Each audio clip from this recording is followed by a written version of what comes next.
Când ar urma să se finalizeze? Până la sfârșitul anului sau aveți asfaltări care vor continua și în 2017? Nu. Până la sfârșitul anului vom asfalta.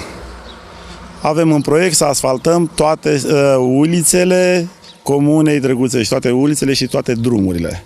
Nu vrem să mai existe în Comuna Drăguțești drum fără asfalt. Salutare, domn primar! Bă, domn primar, dumneata știi cât costă la mașina mea un cauciuc? Nu știu, n-am idee. Păi dacă nu știi, dacă nu știi, repară gropile, repară gropile, că rup mașina în două la tine, îmi fut-o gura, mătii.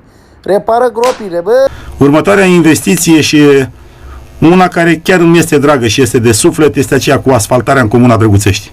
Vom asfalta în Comuna Drăguțești. Nu va mai rămâne niciun drum. În Urechești, drumurile care sunt neasfaltate vor fi cu asfalt. Eu am cuvânt și pe acest cuvânt mă bazez. Când spun acest lucru înseamnă că mă bazez pe ceva. Și vom asfalta acele ulițe care nu au fost asfaltate.